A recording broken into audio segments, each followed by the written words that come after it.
The order, this is Rules and Open Government Committee meeting for February 20th, 2013. Any changes to our agenda order? All right, let's take up the February 26th council agenda. Let me just say that we ought to take a look at some of these items as we go through them for possibility of kicking to the March 5th agenda, which is quite a bit lighter. Anything on page 1? Page 2 or 3?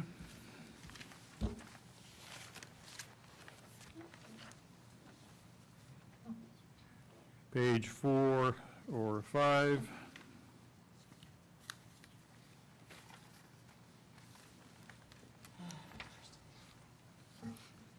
Page 6 or 7?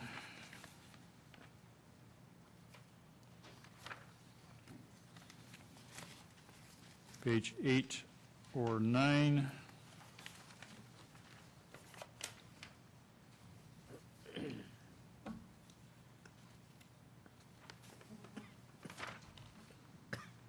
Page 10 or 11?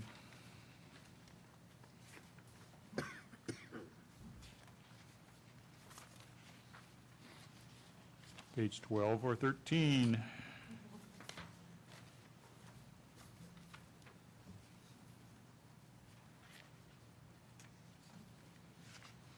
At 7.1, the phase out of the expanded polystyrene foam food wear report to be heard not earlier than 3. I thought I saw something else on here with the time. Okay, there's one to be heard first in the evening. Was there something else at a time certain? Okay, I just want to make sure we're not the same times. Anything else on page 12 or 13? Page 14 or 15?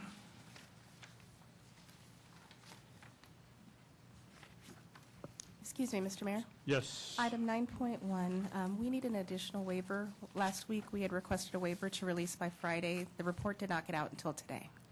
Okay, that's the agency, successor agency oversight board actions. Okay, need a waiver on that, but it's already out. Yes, it was released today. Okay. Anything else on 14 or 15? Page 16 or 17?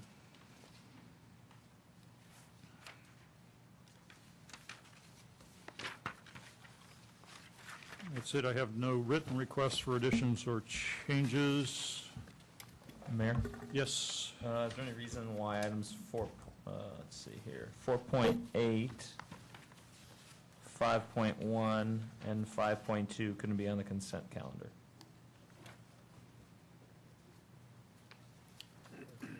Well, one of them was renumbered from item 2.12, consent Oh, yeah. calendar. That's 4.8. Do we know why? Staff intend to have a presentation on that. Yeah, on the CDBG item, Mr. Mayor, members of the committee, we just felt, given that it's a budget allocation, it's kind of an annual recommendation on the CDBG program, we felt it was best to leave on the regular agenda, but we are not planning on doing a presentation. We would be available to answer any questions. Okay. Typically, there is public interest and comment on that, I think. And then how about 5.1, applying for a grant? Juvenile Justice Delinquency Grant. Yeah, we can move that one. And then how about item 5.2, about a tennis court? Bids on a tennis court, Piquesto Park Tennis Court. Is that under the threshold? We can move it. I don't think we have a presentation. Go ahead, Pierluigi, volley another one over there and stick it in consent. Go ahead. That would be fine. I would just add those to the consent, just in an attempt to make the agenda more streamlined, and then otherwise, if the mayor is looking for things to move, maybe 4.6 could be kicked to 3.5 to the March 5th meeting. 4.6 is a citywide capital improvement program annual status report. We have 6.1, it's already recommended for deferral to March 5th. That's a pavement maintenance funding strategy. It would be helpful to have those together. We certainly don't need, I think, the citywide capital improvement program status report on this agenda. It's an annual report. It could wait a week, no doubt. It could wait a week, yeah. And why don't we move that one to the 5th? Do we really need to? I mean, I know there's a lot of stuff, but most of these don't look like they're going to have long discussions. We have to be back for an evening meeting anyway. If we're going to have a meeting where we go longer, I'd rather be when we're stuck here all day than to pile stuff onto another meeting, personally. Because I don't see anything that's going to have a huge amount of discussion. I think the. Styrofoam might take a couple hours. Polystyrene thing will take a while. The citywide Well, let's capital, defer that one then. the citywide For a couple capital years. improvement program, though, is about 3-4 slides. It is a brief presentation, Okay. but it could move. I'm okay with leaving it on, I just. Yeah. I just don't think we save that much time by booting small ones. So 4.6 days? 4.6 would stay then. Any other suggestions or questions on that? I have a request to speak. I'll take that now, Mr. Wall. Sir, from a procedural standpoint, item 2.9, all those water pollution control plant agreements, at the treatment plant advisory committee meeting last Thursday, sir, this needs to be highlighted so where citizens can look at these agreements online. In other words, I don't know how they don't do it at the TPAC meetings, because on those agendas, you can't click on it and get these agreements. And what I want to look into these agreements for is mainly due to Headworks number 2 and all the shenanigans that have been pulled with that project over the years. So if that could just be highlighted. Item 4.2, where it says deferred to next, or March 5th agenda, well, it's not on the March 5th agenda at this time. However, this Samsung deal, in which they got the traffic mitigation that was referenced with public record item number F, now they're getting additional money from the city, $500,000 for acquisition of production and assembly equipment to be installed. That's a lot of money from the city. And also this utility users tax, it looks like the way it's worded, it could either be $50,000 a year for 10 years or $500,000 for 10 years. So therein lies a big problem there.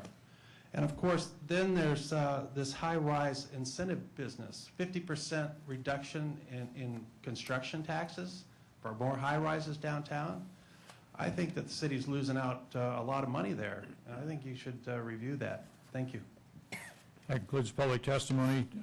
Need a motion? Motion to approve the agenda with a sunshine waiver for item 9.1 and the moving of items 5.1 and 5.2 to consent calendar. Second? Okay, further discussion? Motion is to approve with the changes. All in favor? Opposed? None opposed? That's approved. We'll turn now to the March 5th council agenda. Anything on page 1?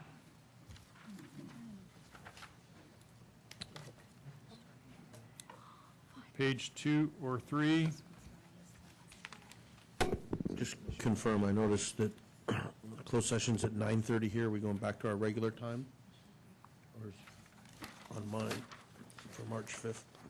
I think we're done with the performance reviews, because that was adding time to the agenda. Yeah, our direction was 9 o'clock through February. Okay. But we also changed the performance reviews, so will we be done? Yes, city managers is on for the 26th, so we should Okay. be okay for a 9:30 start time. Okay.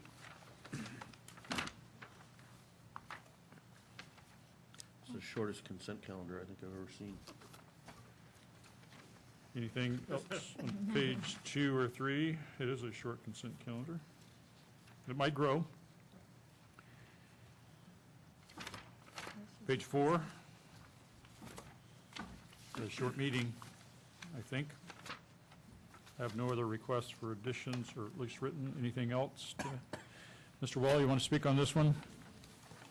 Sure.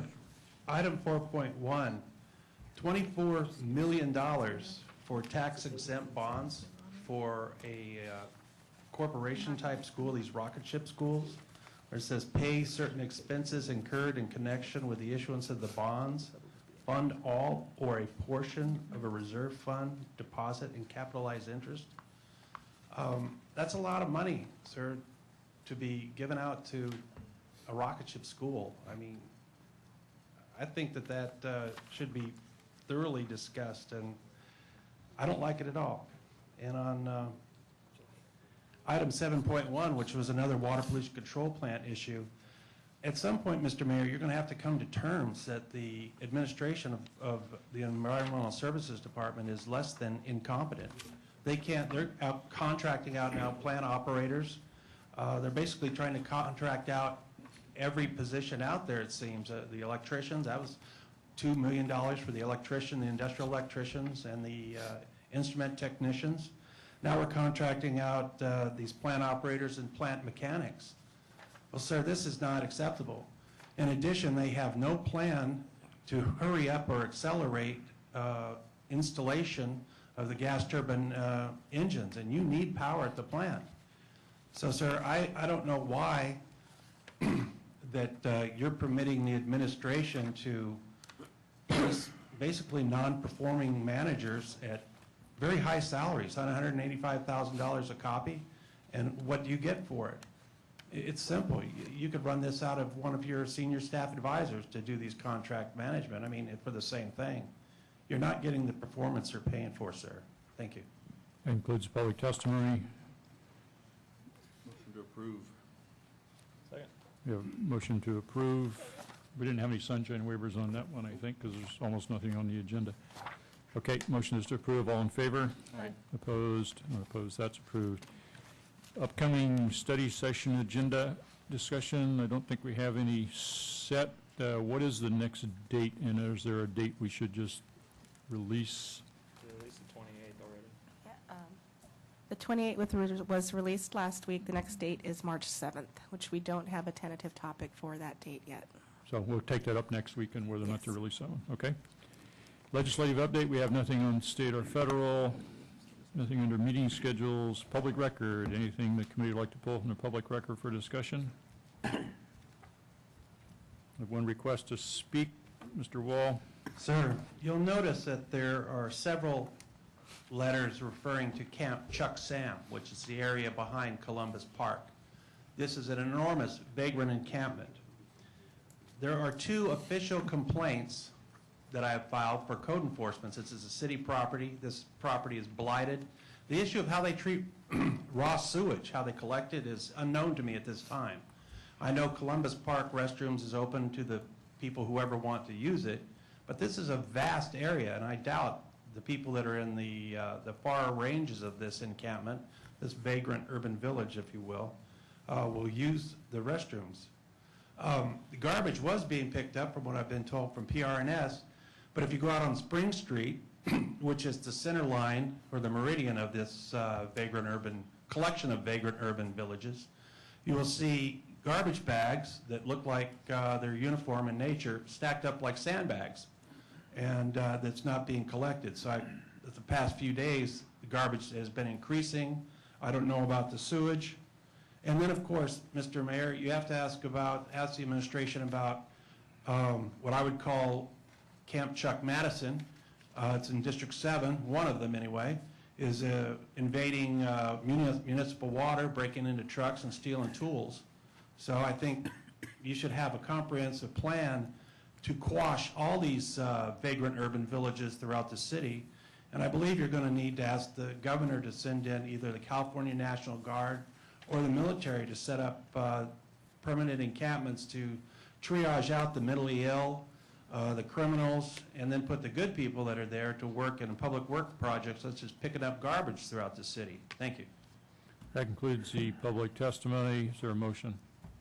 Motion to note and file with a note that Chuck Sam camp will be dispersed on March 4th per the latest memo from city staff.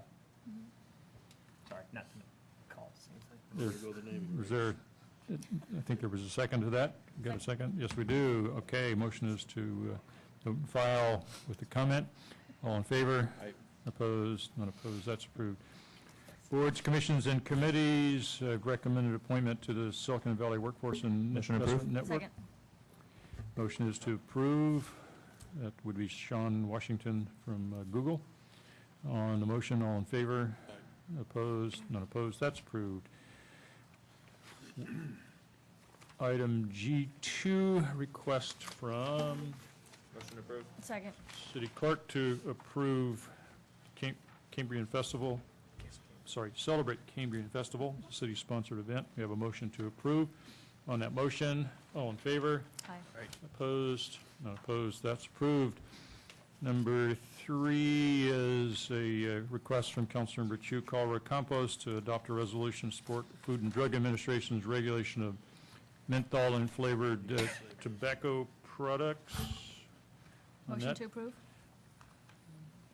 we have a motion, no second yet, but Councilmember Campos wants to speak to it.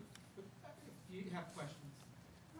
I do. I'd like to refer this to our staff to just do some basic kind of staff work. Betsy's not here today, because I had a question in reading the memo. So the U.S. Food and Drug Administration has already been ordered by Congress to study and make recommendations for regulation. And I'm curious, have they made those recommendations already? And are we talking about a specific set of recommendations? And then the comment that the FDA needs to receive resolutions before June of this year. Why? And if they're already in the process, have they done the recommendations? Shouldn't we be talking about specific regulations as opposed to a generic resolution? So I'd like to at least give our staff a chance to check with the FDA and see what the status of their regulatory efforts are, since they've already got a congressional directive on that. So that's what I'd like to do. But if Councilor Campos, you wanted to talk about those would. So if, well, first of all, I just wanted to just give you a little bit of background, which I'm sure most of you know. Since the late 80s, early 90s, this state has recognized tobacco marketing to minors and to youth as being a, not just a public health issue, but something that exacerbates the issue in ethnic communities. Back in 89 or 90, I believe, the voters passed Prop 99. I could be wrong with the number, but that provided some of the first tobacco taxes that went out and funded education programs, which then had nonprofits and school districts, do education programs to kids.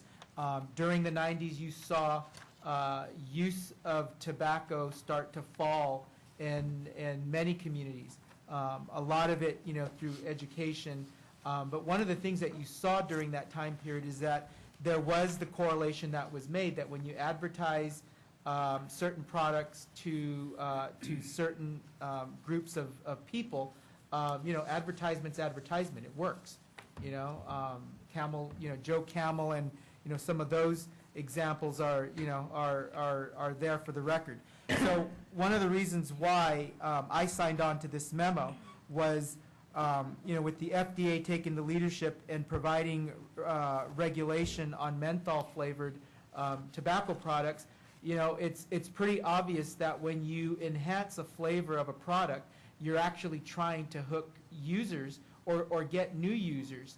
And so, one, I would ask the Rules Committee to to consider putting this on the agenda, and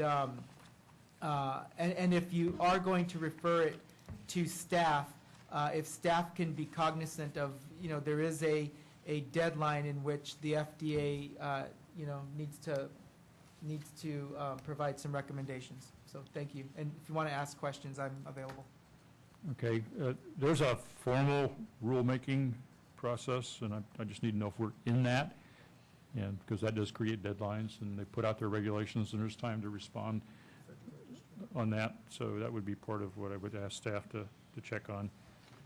And then the other question I have is, who drafted the resolution? Who verifies the facts? Are we signing on to facts? Basic staff questions. Better know what we're getting into. Councilmember Constant.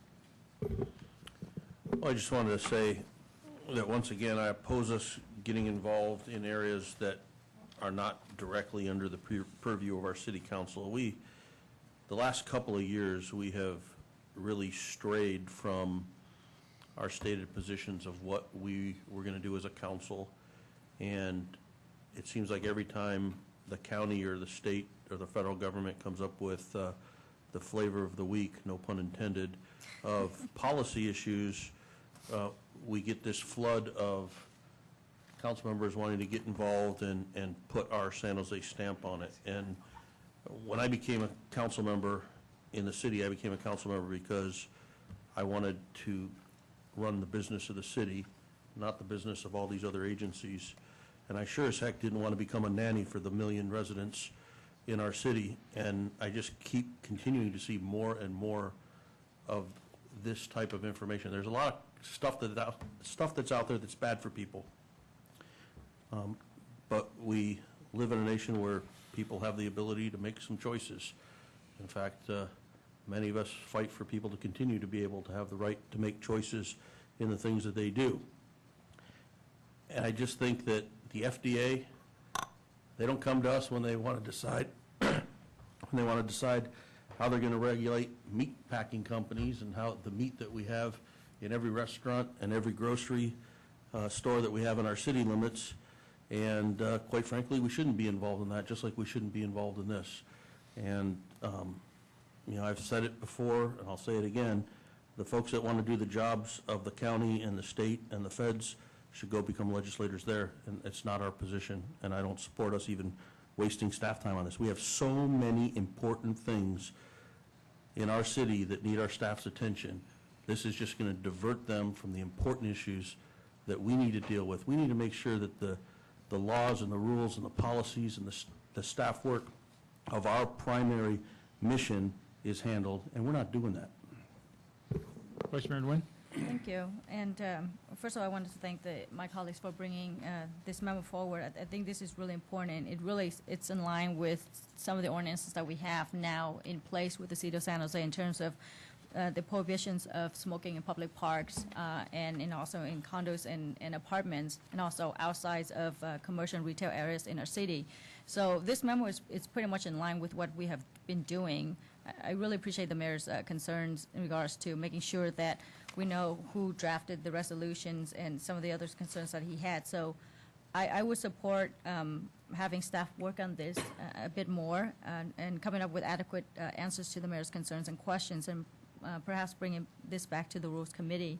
And at that time, we can make a decision whether we would sign on this resolutions. But as it is now, I would support a resolution of this type to make sure that we discourage our youth in our community from smoking cigarettes and other tobacco products. Okay. I have some requests to speak. We'll take that now. Mr. Wall? Let me just back up here. I can't recognize Councilmember Camus to speak on this because we already got 4 council members involved, and this meeting isn't noticed for a majority of the city council to participate. So, sorry. Only 5 of us get to participate at one time. Mr. Wall? First of all, I'd like to thank Council Members Chu, Calra, and Campos for your insightful thought about this product and its integration into the overall city anti-smoking ordinances and what have you. I like to build upon Councilmember Campos's issue about advertising and how advertising is broken down to specific markets.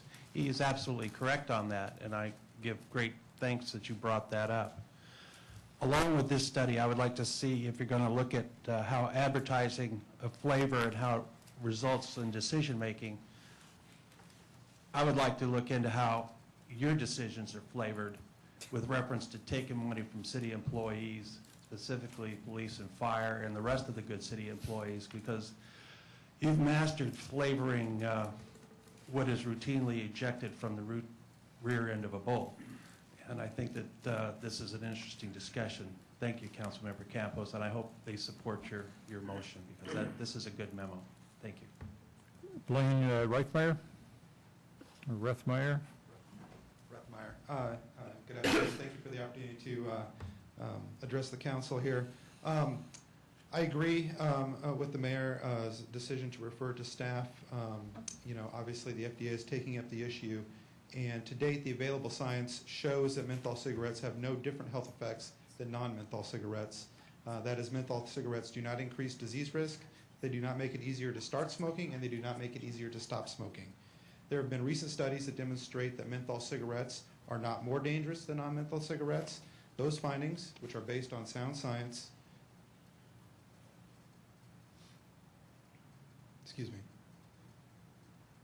and conducted by independent parties, should send a strong cautionary note to the committee. Moreover, if menthol is banned, the retail community is concerned that illicit menthol cigarettes would be sold through underground markets that already exist to sell other contraband products. This would not only lead to increased criminal activity, but it would also lead to unintended consequences, such as making it easier to sell illicit cigarettes to minors and on street corners and elsewhere. The review of menthol is an opportunity to follow sound science. When that occurs, we believe there is no reason for an ordinance like this one proposed. Thank you. Ronald Cork or Corey?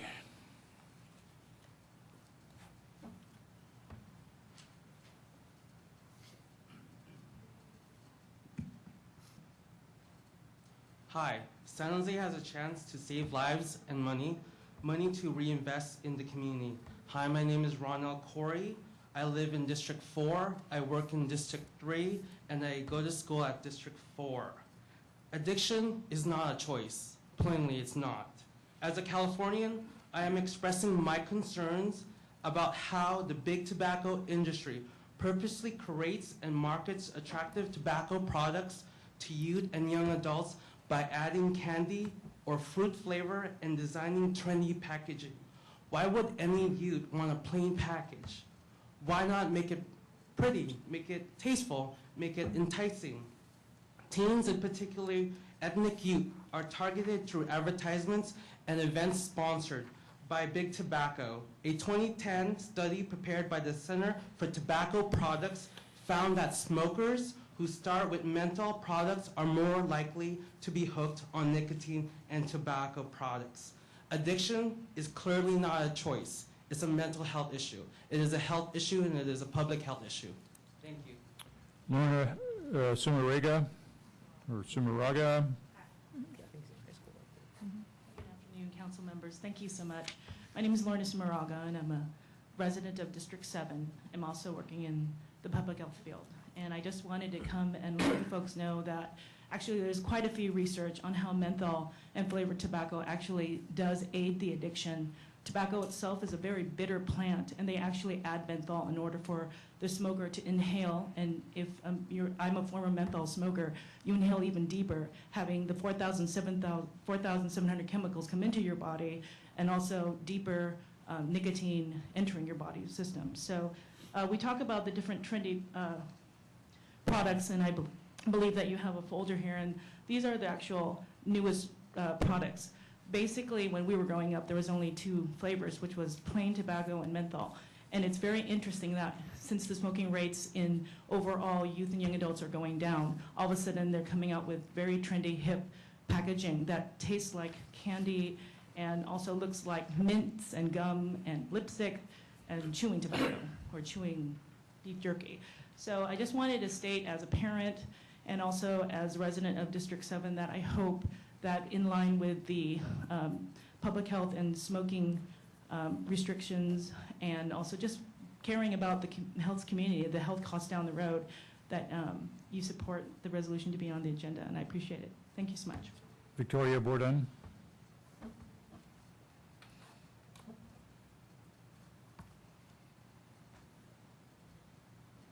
Good afternoon, Mayor and City Council. This microphone. My name is Victoria Bourdon, and I am from District 5, and I grew up in District 5, and I live now in District 6. A little about me, I'm proud to have been a part of the youth and young adult effort to pass a tobacco retail license in San Jose, and I want to thank y'all again as City Council for passing that. And I am currently serving as community co-chair to the Menthol Flavored Tobacco Prevention Project, aka the Don't Yuck Our Yum campaign.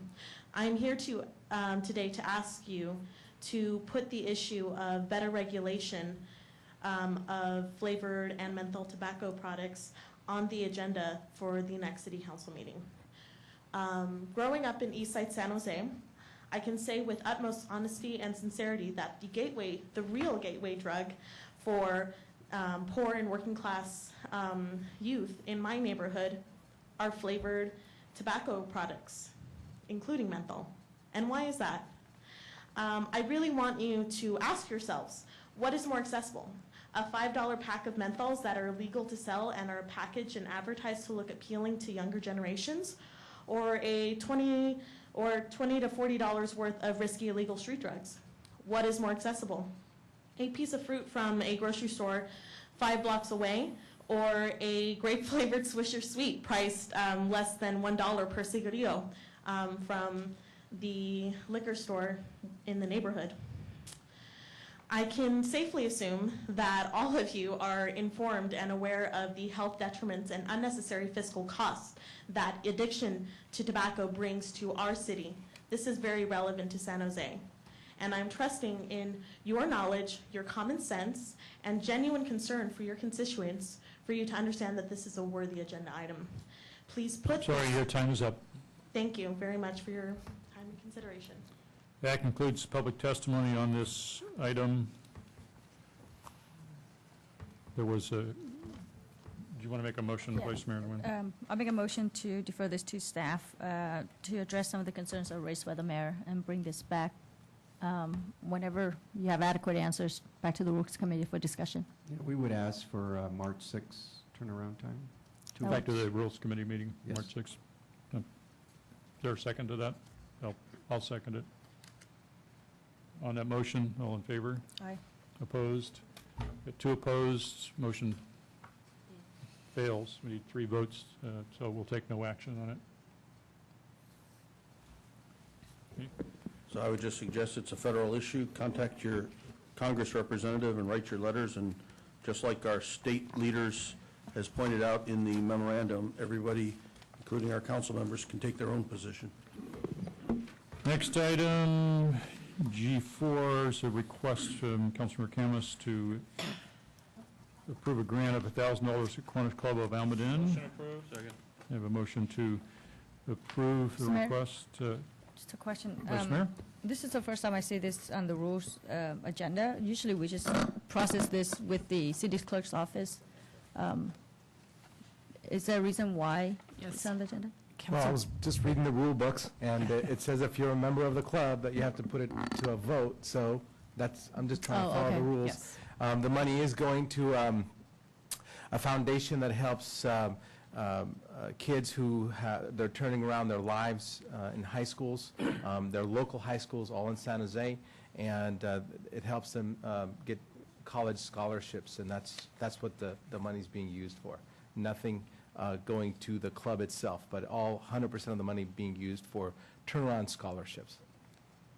Well, Okay, thank you. I'm a big fan of the Kiwanis Turnaround Scholarship Program, and this is odd to be on our agenda because it doesn't usually happen, but the Because rules for making contributions to nonprofits, which are which you're a council member. rules, says if you're a member, you don't just do it, you get the council to approve it, so that's why it's here.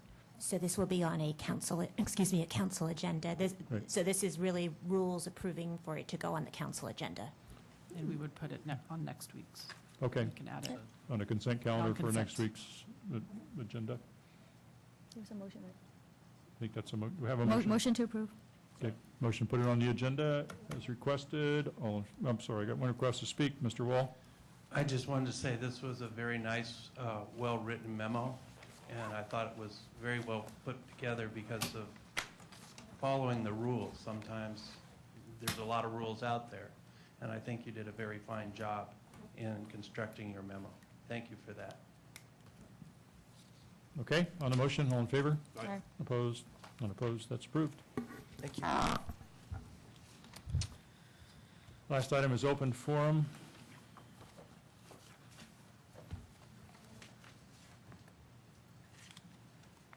Mr. Wall?